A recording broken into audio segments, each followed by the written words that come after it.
आज का जो लास्ट टॉपिक है इसे भी डिस्कस करते हैं और वो है न्यूक्लिक एसिड। तो न्यूक्लिक एसिड में ये डिस्कस करने से पहले एक छोटा सा टॉपिक है जो मैं आपको बता देता हूँ और उसके बाद हम एंट्री कर जाएंगे सीधा DNA, RNA, chromosome, chromatin, nucleic acid, protein, सभी की सभी चीजें हमें यहाँ पढ़ने को मिलेंगी। तो ग्लूकोज की कुछ लिमिटेशन है, कमियां हैं और उसमें साफ साफ लिखा गया है कि ओपन चेन स्ट्रक्चर इसको शो नहीं कर सकता, जबकि वो ओपन है फिर भी शो नहीं करता। कितनी अजीब बात है। ये तीन इसकी ऐसी कमियां हैं ग्लूकोज की जो इसमें ओपन चेन स्ट्रक्चर इसको शो नहीं करता। पहली ये कि ग्लूकोज जो है उसका penta acetate of glucose do not react with hydroxyl amine. NH2OH के साथ ये रिएक्ट नहीं करता। अब जबकि नॉर्मल ग्लूकोज तो ऐसा कर लेता है। अगर आप नॉर्मल ग्लूकोज को लिखो तो C डबल बॉन्ड OH, याद करो नॉर्मल ग्लूकोज यही था CHOH को मैं थोड़ा सा बंद कर देता हूँ, फॉर्मूले को 4 बार है और यहाँ पर है CH2OH। ये है आपका हाइड्रोक्साइल अमाइन N और OH। अब नॉर्मल ग्लूकोज तो इसके साथ बड़ी आराम से रिएक्शन करता है, पानी निकाल देगा और क्या बना देगा। क्या कोई बच्चा मुझे बताएगा क्या बना देगा? जल्दी से चैट सेक्शन में जाओ और बताओ। नंबर 4 और CH2OH। ये ग्लूकोज हाइड्रोक्साइल अमाइन के साथ क्या बनाता है? बहुत बढ़िया अक्षय, ये बनाता है ऑक्साइन। ठीक है, ऐसे ही अमोनिया डेरिवेटिव, ये आपका अमोनिया डेरिवेटिव है। ऐसे ही कितने तरह के अमोनिया डेरिवेटिव होते हैं? 5। ठीक है, अमोनिया के 5 बच्चे होते हैं, उनमें से एक आपका ये था हाइड्रोक्साइल अमाइन। अंशिता बिल्कुल ठीक है। अंशिता एक बार बताना आप किस बैच में ऑफलाइन के लिए आते हो? किस बैच में ऑफलाइन के लिए आते हो आप? जल्दी थोड़ी देर में बता देना। ओके, अब बात आती है कि यार ये तो इसने तो ऐसा कर दिया, ठीक है, लेकिन पेंटा एसीटेट ऐसा क्यों नहीं कर पाता? याद ये देखो मैं आपको बना के दिखाता हूँ। पेंटा एसीटेट डबल बॉन्ड O, ये है आपका CH, याद करो O, उसके बाद COCH3, ये होता है पेंटा एसीटेट 4 बार, नीचे भी CH2O और COCH3। तो ये पेंटा एसीटेट ऑफ ग्लूकोज ये हाइड्रोक्साइल आयन के साथ रिएक्ट क्यों नहीं कर पाता? ये एक रहस्यमयी बात है कि यार यहाँ भी तो बड़ा सिंपल है, CHO ओपन है फिर भी ये इसके साथ रिएक्ट नहीं करता और आंसर आता है नो रिएक्शन। No reaction. तो क्वेश्चन ये जनरेट होता है कि भाई ये रिएक्शन नहीं देता। तो ये एक कमी है किसकी? ग्लूकोज की में लिखी जाएगी penta acetate of glucose does not react with NH2OH, पहली कमी होगी। दूसरी और एक और खास कमी इसकी क्या है कि ग्लूकोज कभी भी 2,4-DNP टेस्ट नहीं देता और इसके अलावा ये शिफ टेस्ट भी नहीं देता। जबकि जिसके पास ओपन CHO ग्रुप होता है वो ये दोनों टेस्ट दे सकता है, फिर भी ग्लूकोज ये टेस्ट नहीं देता। ये अजीबोगरीब बात है, ये इसकी कमी है, लिमिटेशन। और तीसरी सबसे बड़ी कमी है कि ग्लूकोज कभी भी सोडियम हाइड्रोजन सल्फाइड के साथ रिएक्शन नहीं करता। और जबकि इसके पास ओपन CHO है, इसको कर लेना चाहिए बट ये नहीं करता। तो ये 3 ऐसी रिएक्शन है जो ग्लूकोज नहीं करता। 2,4-DNP के बारे में आपको एल्डिहाइड में पता लगेगा, ये भी अमोनिया का बच्चा है, यानी ये अमोनिया का डेरिवेटिव है। 5 बच्चे हैं अमोनिया के जिसमें से एक ये भी है। ठीक है, तो कुल मिला के ये तीन आपकी जो कमियां हैं इसको यहाँ पर इस तरीके से लिखा गया है। इस पेज को भी मैं जल्दी से रोटेट कर देता हूँ। ये है ये पेज आपका जो हमने कल की क्लास में ये क्वेश्चन को छोड़ दिया था। मोस्ट की पावर 3 इंपोर्टेंट, वास्तव में बहुत इंपोर्टेंट है। आप पिछला रिकॉर्ड उठाओ, आपको पता लगेगा कि क्यों इसकी इतनी तारीफ होती है। ऐसी रिएक्शन और फैक्ट बताइए जो कहते हैं that could not be explain by the open chain structure of glucose. तो जैसे कि मैंने बताया ग्लूकोज भाई रिएक्शन नहीं करता 2,4-DNP के साथ और शिफ्ट टेस्ट भी ये नहीं देता। जबकि इसके पास ओपन CHO है, जिसके पास ओपन CHO होता है ना, CHO ग्रुप होता है, वो बड़े आसानी से ये चीज रिएक्शन दोनों दे सकता है। Pentaacetate of glucose does not react with hydroxylamine, ये भी बड़ी अजीब बात है यार, CHO ओपन है इसके पास फिर भी नहीं करता reaction. Glucose does not form hydrogen sulphide react, hydrogen sulphide गलत लिख रखा है इसने, ये होगा आपका हाइड्रोजन सल्फाइट, ये टी होना चाहिए। तो ये हाइड्रोजन सल्फाइड एडिशन प्रोडक्ट नहीं बनाता, किसके साथ, सोडियम NaHSO3 के साथ, या डायरेक्ट लिख दो यार तीसरे पॉइंट को, बड़ा simple, glucose does not react with sodium hydrogen sulphide, game over, does not react with NaHSO3 के साथ भी रिएक्शन नहीं करता। फोर्थ पॉइंट को आप लेफ्ट कर देना, ये गलत है, इसने जो लिखा है, पहले 3 पॉइंट ही आपको रखने हैं, ठीक है। तो ये वो ऐसी रिएक्शन और फैक्ट हैं जो ग्लूकोज का ओपन स्ट्रक्चर CHO होने के बावजूद भी नहीं देता, जबकि उसको देना चाहिए, तीनों रिएक्शन देनी चाहिए इसको, ठीक है। तो ये था यहाँ तक का खत्म एरिया। अब हमारा एरिया स्टार्ट होता है, इसे बोलते हैं न्यूक्लिक एसिड। DNA RNA वगैरह वगैरह क्या होते हैं, तो इसकी शुरुआत ही हम एक वीडियो से करते हैं। तो भाई ये है इसकी कुछ शुरुआत, इस वीडियो को ध्यान से देखिए, ये वीडियो हमें बहुत कुछ सिखाएगी।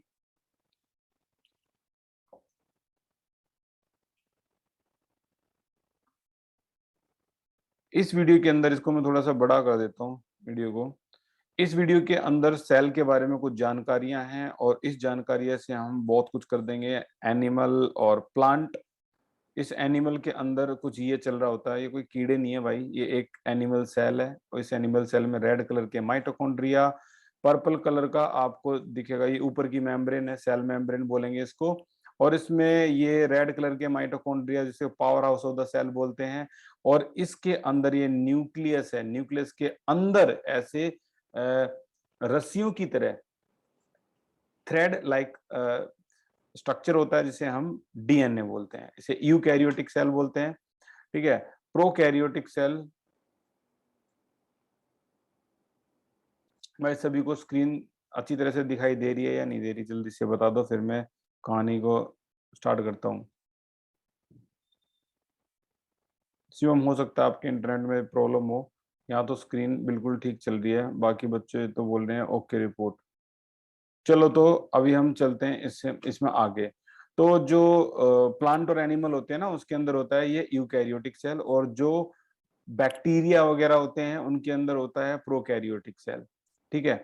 इसके अंदर कोई कोई आपका न्यूक्लियस नहीं होता, ये जेनेटिक मटेरियल खुला पड़ा होता है बिल्कुल सेल के अंदर, ठीक है। ये जेनेटिक मटेरियल जो धागा है जिसे हम DNA बोलते हैं, ये खुला पड़ा हुआ है, ये बैक्टीरिया के अंदर होता है। और अब हम चलते हैं अपने सेल के अंदर, ह्यूमन सेल के अंदर, एनिमल सेल के अंदर, जिसमें लिटिल ऑर्गन्स को बोलते हैं ऑर्गेनेल, और इसके अंदर यहाँ पर ये जो पर्पल कलर का दिख रहा है ये न्यूक्लियस है, हम इस न्यूक्लियस के अंदर घुसेंगे अभी हम। और इस न्यूक्लियस के अंदर जैसे ही हम घुसे तो हमने क्या देखा, इसमें DNA इस तरीके से जैसे दो रस्सियों को आपस में लपेट रखा हो, डबल हेलिक्स DNA इस तरह से बिल्कुल बिखरा हुआ होता है इसके अंदर, जिसे इन बिखरी हुई रस्सियों को हम बोलते हैं क्रोमेटिन। और ये रस्सियां जितनी भी क्रोमेटिन होती है ना, जब कभी सेल डिवाइड होता है तो ये रस्सियां आपस में 23 पेयर्स में जुड़ जाती हैं, सारी रस्सियां 23 पेयर्स में जुड़ के 23 पेयर क्रोमोजोम बना देती हैं, यही सारी रस्सियां जिसे हम DNA बोलते हैं। अब ये क्रोमेटिन है, अब आप देखोगे ऊपर की मेम्ब्रेन ऐसे न्यूक्लियर मेम्ब्रेन बोलेंगे, और इसके अंदर सारी रस्सियां देखो इकट्ठी होती चली जा रही हैं, सारी इसके अंदर कोटी चली, और ये क्रोमोजोम बन गए, सारी रस्सियां एक तरह से इकट्ठी होगी और क्रोमोजोम बन गई। न्यूक्लियस के अंदर क्या होता है, न्यूक्लियोलस होता है। अब देखो इंसान ने अपनी खुली आंखों से कभी ना ह्यूमन सेल को भी नहीं देख सकता, ये इतना छोटा होता है, you can not see with your naked eyes, इसके लिए अल्ट्रा माइक्रोस्कोप माइक्रोस्कोप यूज करते हैं। अब देखो जब सेल को ही नहीं देख पा रहे तो उसके अंदर हम न्यूक्लियस को देख रहे हैं, और न्यूक्लियस के अंदर भी न्यूक्लियोलस को देख रहे हैं, तो ये आपका न्यूक्लियोलस है। न्यूक्लियोलस आमतौर पर प्रोटीन प्रोटीन सिंथेसिस करती है ये, ठीक है ना। तो ये न्यूक्लियोलस जो है इसका काम होता है प्रोटीन सिंथेसिस। ये राइबोसोम निकल रहे हैं इसमें से, और ये निकालती है, ये राइबोसोम क्या करते हैं, प्रोटीन सिंथेसाइज, ठीक है। और ये कहाँ गैदर है, ये रफ एंडोप्लाज्मिक रेटिकुलम या स्मूथ एंडोप्लाज्मिक रेटिकुलम जो आपको यहाँ दिख रहे हैं, यहाँ पर राइबोसोम सिचुएटेड होते हैं और ये क्या बनाते हैं, प्रोटीन सिंथेसाइज करते हैं। तो ये था इसका इतना सा पोर्शन। अब हम इससे आगे चलते हैं।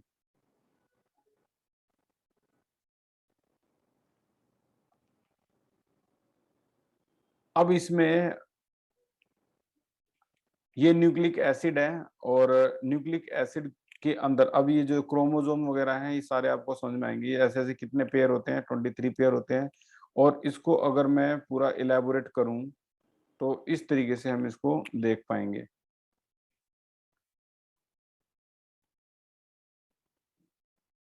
एक मिनट, मैं अभी बताता हूं आपको। हाँ भाई दीपक, क्या हुआ?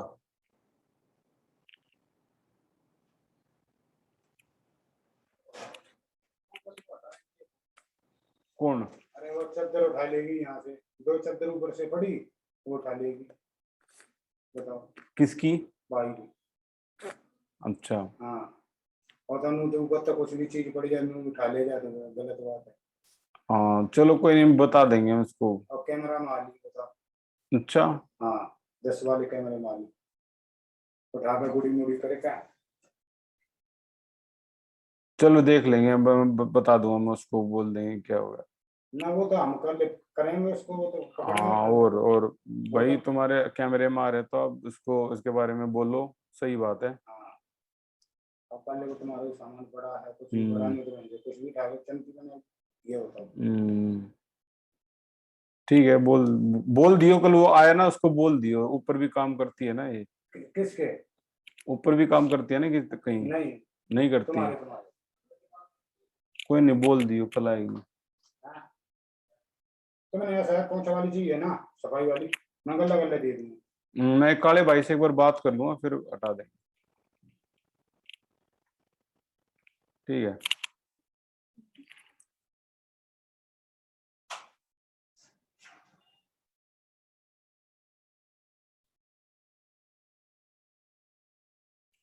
तो इसमें यहाँ पे आपका ये जो क्रोमोसोम है इसको इस तरीके से आप समझ सकते हो। ये देखो,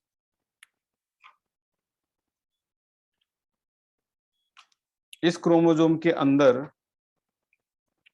ये इस फॉर्म में, इस फॉर्म में ये हो गया, और ये इस फॉर्म में इस तरीके से 23 पेयर होते हैं, 23 पेयर, ठीक है। और इस 23 पेयर में अगर हम देखें तो इसके अंदर इस तरीके से आपका ये थ्रेड धागे होते हैं, और ये थ्रेड इस तरीके से ओपन होते हैं, ठीक है। ये दो रस्सियां आपस में लिपटी हुई होती हैं। तो इसमें इन दो रस्सियों में, इनको अगर आप प्रॉपरली जूम करके देखोगे तो ये रस्सियां इस तरीके से आपकी दिखाई देंगी, ठीक है, ऐसे करके ये ऐसे दिखाई देंगी। अब इसमें एक एडेनिन है तो दूसरा थायमिन होगा, जिन जो बायोलॉजी स्टूडेंट उनको पता है, इनमें डबल बॉन्ड होंगे। ये ग्वानिन है तो ये आपका ट्रिपल बॉन्ड साइटोसिन होगा, ठीक है, इस तरीके से। तो अब इस पूरे डायग्राम में इसकी दोनों थ्रेड को अगर हम अलग अलग कर दें ऐसे और ऐसे, ये प्यूरिन है और ये पायरिमिडीन है, ठीक है। क्या होती है सारी पता लगेगी क्लासिफिकेशन में। एडेनिन, ये दोनों धागे अलग अलग कर दिए हैं, एडेनिन और थायमिन डबल बॉन्ड, और ग्वानिन और साइटोसिन ये ट्रिपल बॉन्ड, ठीक है, नॉर्मल। अब यहीं पे आ जाओ दोबारा से अपने नोट्स में और चेक करो इसको।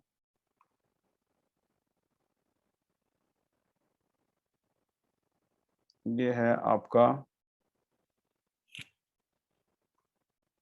हाँ, ये एनिमल सेल है, और इस एनिमल सेल में इसको कहते हैं न्यूक्लियस। और न्यूक्लियस के अंदर क्या होता है, इस तरीके से क्रोमोजोम के अंदर क्या होता है, ये इस तरीके से डबल हेलिक्स स्ट्रक्चर डीएनए का। अब हम आगे चलते हैं इसी में ही। ये क्लासिफिकेशन है बहुत खास क्लासिफिकेशन। क्रोमोजोम दो तरह से डिवाइड होता है, प्रोटीन और न्यूक्लिक एसिड। न्यूक्लिक एसिड को सिंपल डिवाइड कर सकते हैं डीएनए और आरएनए में। अब न्यूक्लिक एसिड इस तरह से भी डिवाइड हो सकता है, नाइट्रोजनस बेस, पेंटोस शुगर और फॉस्फेट। नाइट्रोजनस बेस क्लासिफाई होगा इस तरह से प्यूरिन और पायरिमिडिन में। अब प्यूरिन कैसे क्लासिफाई होगा, एडेनिन और ग्वानिन।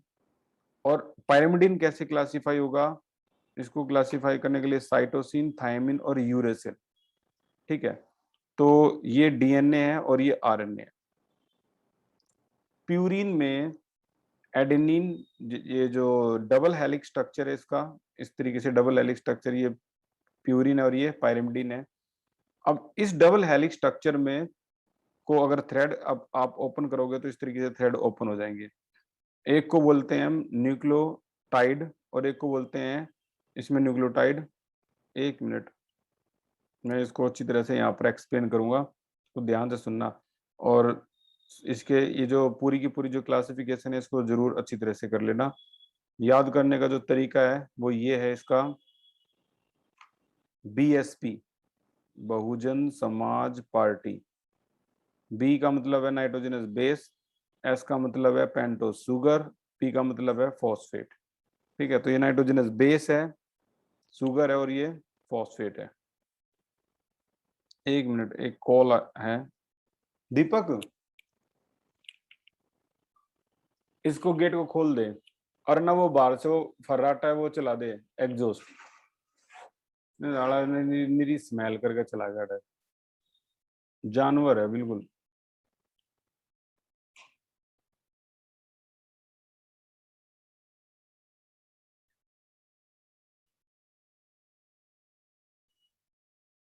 ओके,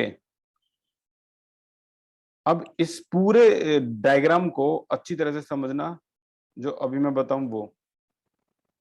देखो, प्यूरिन में एडेनिन और ग्वानिन आती है, ठीक है ना, PAG। प्यूरिन में ही एडेनिन और ग्वानिन आएगा आपका, और पायरिमिडिन में ये तीन आ जाएंगे। तो यहाँ पर PAG। अब इतनी जो कहानी थी उसको आप ध्यान से सुनना। पहले तो ये क्रोमोसोम, फिर ये डीएनए, और अब मैंने प्यूरिन अलग कर दिया, पायरिमिडिन। इसका एक धागा जो होता है ना, इसको बोलते हैं प्यूरिन, और एक धागा है इसको बोलते हैं पायरिमिडिन।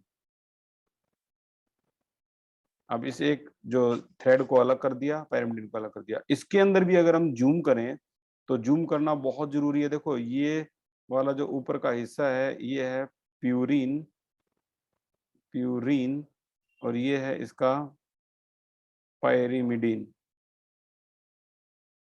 प्यूरिन और पायरिमिडिन। अब इस प्यूरिन में ये बेस है एडेनिन, इसका प्यूरिन का, और इसका आएगा थायमिन, डबल बॉन्ड। अगला है प्यूरिन का, ये आ जाएगा आपका ग्वानिन, और ये आ जाएगा साइटोसिन, ट्रिपल बॉन्ड। फिर से एडेनिन का डबल और टी, ग्वानिन का ये ट्रिपल और सी।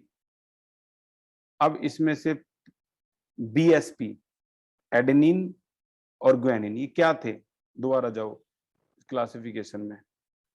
एडेनिन, ग्वानिन, ये सब क्या थे, ये थे आपके नाइट्रोजनस बेस। ठीक है, ये नाइट्रोजनस बेस थे, प्यूरिन और पायरिमिडिन। ठीक है, ये तो बेस हो गए। अब ये लिंक कैसे होते हैं आपस में वो देखने हैं हमें। तो इसको अगर हम और भी जूम करें, प्यूरिन इस थ्रेड को और भी जूम जूम करें, तो यहाँ पर ये जो बेस होते हैं ना, ये बेस BSP, यानी बेस हो गया, ये शुगर हो गया, और ये फॉस्फेट हो गया।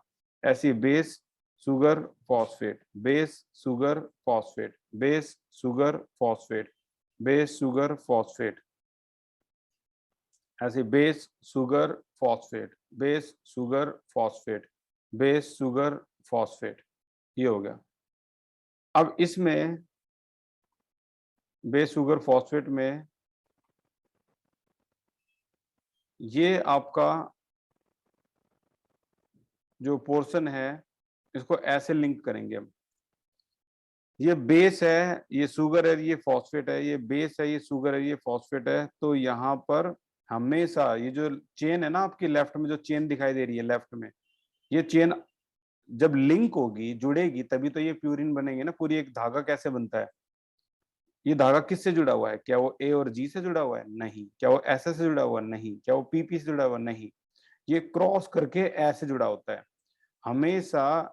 बीएसपी का जैसे ये तो आपस में जुड़ेंगे जुड़ेंगे, लेकिन ये और ये आपस में पी और एस से जुड़ता है। जैसे ये पी किससे जुड़ा है? एस से, ठीक है। ये पी किससे जुड़ा है? इस एस से। ये तो आपस में जुड़ेंगे ही, ठीक है। लेकिन ये तो आपस में जुड़ेंगे, लेकिन ये एस किससे जुड़ा है? अगले वाले पी से। ऐसे ये पी किससे जुड़ा है? अगले वाले एस से। इस तरीके से ये चेन एक धागा बनता है, ठीक है, इस तरीके से। अच्छा, यहां भी जल्दी से देखो, ये देखो यार, ये तो आपस में जुड़ेंगे ही, लेकिन यहां भी ये फॉस्फेट शुगर से, फॉस्फेट शुगर से, फॉस्फेट शुगर से, और अगले का किसी का फॉस्फेट है जो शुगर से जुड़ेगा, और ये पी इससे आगे। तो ये प्यूरिन और ये पायरिमिडिन का ये अलग धागा, ये अलग धागा है। ये रियल स्ट्रक्चर जूम होने के बाद कुछ ऐसा दिखाई देता है। अब सुनना जरा ध्यान से, दो अमीनो एसिड आपस में कौन सी लिंकेज बनाते हैं? बताइए, दो अमीनो एसिड आपस में कौन सी लिंकेज बनाएंगे?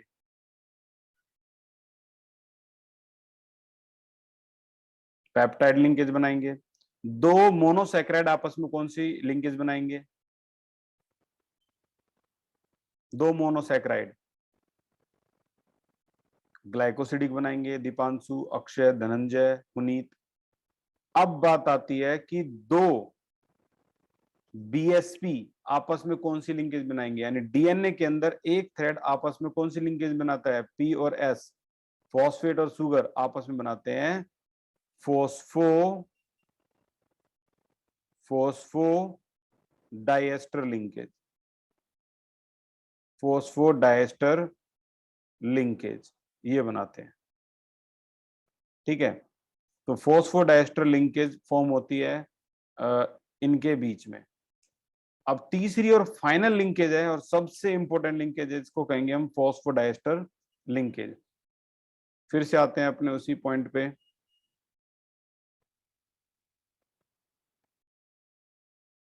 तो यहाँ पे इस पॉइंट पे पायरिमिडीन और प्यूरिन ये इस तरीके से, और ये प्यूरिन प्यूरिन ये सारे खत्म हो गए। अच्छा, एक बात और याद रखना, इस बीएसपी की एक लंबी चेन को बोलते हैं न्यूक्लियोटाइड, ठीक है, इसे न्यूक्लियोटाइड बोला जाता है।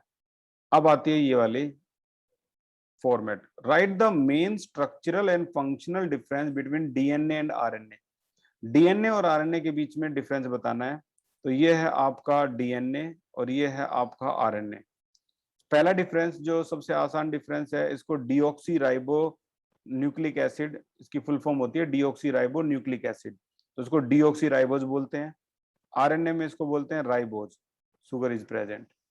अच्छा, डीएनए में ये है, it contain cytosine and thymine. अब डीएनए के अंदर, अब देखो एक एक और अजीबोगरीब बात है, जो साइंस जो बायोलॉजी स्टूडेंट नहीं है वो समझ लो अच्छी तरह से। कितनी अजीब बात है, प्यूरिन में तो दो ही थे, प्यूरिन में तो सिर्फ दो ही थे, एडेनिन और ग्वानिन। लेकिन पायरिमिडिन में ये तीन कैसे हैं? साइटोसिन, थायमिन, यूरेसिल, यहाँ तीन कैसे आ गए? यहाँ तो सिर्फ दो ही हैं, यहाँ तीन कैसे आ गए? तो आंसर है साइटोसिन, थायमिन, यूरेसिल में से दो होते हैं, इनमें से दो होते हैं डीएनए में और दो होते हैं आरएनए में। जैसे साइटोसिन और थायमिन ये तो होंगे आपके किसमें? डीएनए में एज ए पायरिमिडिन बेस, और साइटोसिन और यूरेसिल ये होंगे आरएनए में, आरएनए में एज ए थायमिडिन बेस। याद करने के लिए याद रख लो भाई, सीटी स्कैन या चंडीगढ़ यूनिवर्सिटी, कैसे भी याद कर लो, बस कर लेना, बहुत खास खास है ये। पायरिमिडिन में कौन कौन से होंगे? साइटोसिन और यूरेसिल। ठीक है, तो ये it contain cytosine and uracil as pyrimidine base. इसकी बात करें तो it is double helix structure. अभी कोविड 19 के बारे में भी आपने पढ़ा होगा, तो इसमें डीएनए तो क्या होता है, डबल हेलिक्स, लेकिन कोविड 19 का जो वायरस होता है वो एक सिंगल हेलिक्स है, सिंगल हेलिक्स है, और डबल हेलिक्स यानी उसके अंदर आरएनए है। तो आरएनए सिंगल हेलिक्स स्ट्रक्चर होता है। ठीक है, अब फंक्शनल डिफरेंस अगर देखा जाए इसका, तो इसमें डीएनए जो है ये हेरिडिटी इंफॉर्मेशन को ट्रांसमिट करता है, father to son, parent to offspring, information transfer होती है, इसे कहते हैं हेरिडिटी इंफॉर्मेशन ट्रांसफर होती है पीढ़ी दर पीढ़ी। और इसमें इसका मेन काम क्या है, प्रोटीन सिंथेसिस। ठीक है, तो इसका जो मेन काम है भाई ये तो है प्रोटीन सिंथेसिस के लिए होता है। और डीएनए में यहाँ पर क्या होता है, it has unique property of replication, ये रेप्लिकेट कर सकता है, लेकिन आरएनए यार रेप्लिकेट नहीं करता। ठीक है ना, तो रेप्लिकेशन इन द सेंस कुछ नहीं है यार, ये जैसे बस इतना समझ लो, जो बायोलॉजी नहीं है जिनके पास, जैसे ये जो धागा होता है ना ऐसे करके, ऐसे ये हेलिक्स होता है, अगर ये अनहेलिक्स हो जाए, ये धागा खुल जाए ऐसे, तो रेप्लिकेशन बोलते हैं। एक लंबी प्रोसेस है, बस आपको इतना ही याद रखना है, यूनिक प्रॉपर्टी ऑफ रेप्लिकेशन, ये रेप्लिकेट कर सकते हैं और वो नहीं कर सकते। अब बात आती है फोस्फोडाइस्टर लिंकेज की, कल का सबसे खास टॉपिक यही रहेगा, फोस्फोडाइस्टर लिंकेज। अच्छा, इसको भी अच्छी तरह से लिख लो। डिफरेंट टाइप ऑफ आरएनए, एक होता है एमआरएनए, एक होता है टीआरएनए, एक होता है आरआरएनए। एम को कहते हैं मैसेंजर आरएनए, टी को कहते हैं ट्रांसफर आरएनए, आर को कहते हैं राइबोसोमल आरएनए। ठीक है, चलो बताओ question, name the location where protein synthesis occur in the body. किस जगह पर प्रोटीन सिंथेसिस अकर होती है बॉडी के अंदर, कौन प्रोटीन सिंथेसाइज करता है? बहुत बढ़िया, सहारिका, प्रियांशा, वेरी गुड, एक्सीलेंट, दोनों के दोनों बिल्कुल ठीक है। चित्रा ठीक है। राइबोसोम, राइबोसोम प्रोटीन सिंथेसाइज करता है, इसको समझ जाओ अच्छी तरह से। Name the location where protein synthesis occur in the body, तो आंसर है राइबोसोम। राइबोसोम प्रोटीन सिंथेसिस का काम करता है। ठीक है, और जैसे कि मैंने बता दिया भाई, ये क्वेश्चन बहुत आया है, बहुत ज्यादा आया है, इसको छोड़ना मत। आउट ऑफ टू बेस, दो बेस नेम बिलो, जिसके नाम है thymine and uracil, which one is present in RNA and which one is present in DNA. तो आंसर है आरएनए में जो प्रेजेंट है वो है आपका, मतलब डीएनए में क्या है, थायमिन जो है वो डीएनए में है, सीटी बिल्कुल, और यूरेसिल में कौन सा होता है, आरएनए। बिल्कुल ठीक है, ये यूरेसिल होता है आरएनए में और डीएनए में होता है थायमिन। अब इसको याद करने का जो तरीका है वो तो आपको पता लग ही गया होगा, एक तो है चंडीगढ़ यूनिवर्सिटी। ठीक है, यानी साइटोसिन और यूरेसिल, थायमिन और यूरेसिल। अब इसको एक बार चेक कर लो कि which one is present in RNA और which one is present in DNA, thymine और यूरेसिल के बारे में पूछ रहा है। तो डीएनए, डीएनए में दो चीजें होती हैं, एक तो होता है एडेनिन और एक ग्वानिन। ठीक है, और आरएनए में दो चीज होती हैं, एडेनिन और थायमिन। सॉरी सॉरी, इतना मुश्किल है नहीं जितना मुश्किल उन्होंने बना गया। चलो मैं बिल्कुल क्लियरिटी से बता रहा हूँ, जो डीएनए है और ये है आरएनए। अब डीएनए के अंदर आपका यूरेसिल, और हमारे पास ऑप्शन भी यही है, तो यूरेसिल तो सिर्फ आरएनए में होता है। ठीक है, और थायमिन जो है डीएनए के अंदर तो चार चीजें आ ही जाएंगी, कौन कौन सा, एडेनिन, ग्वानिन, थायमिन और साइटोसिन, ये चारों तो आपके डीएनए में आ गई। लेकिन आरएनए थोड़ा सा अलग है। ठीक है, आरएनए में ऐसा नहीं है, आरएनए में यूरेसिल आता है। किसकी जगह आता है जल्दी से बताओ चैट सेक्शन में, किसकी जगह यूरेसिल आता है?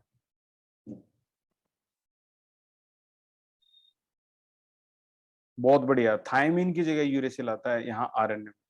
ठीक है, तो ये होगा यहाँ तक खत्म, बाकी हम अगली क्लास में करेंगे। अगली क्लास में तो ये चैप्टर खत्म ही हो जाएगा। और फ्राइडे क्लास से याद रखना भाई, फ्राइडे क्लास से हम हेलो एल्केन स्टार्ट कर देंगे। Thank you so much for the class, take care.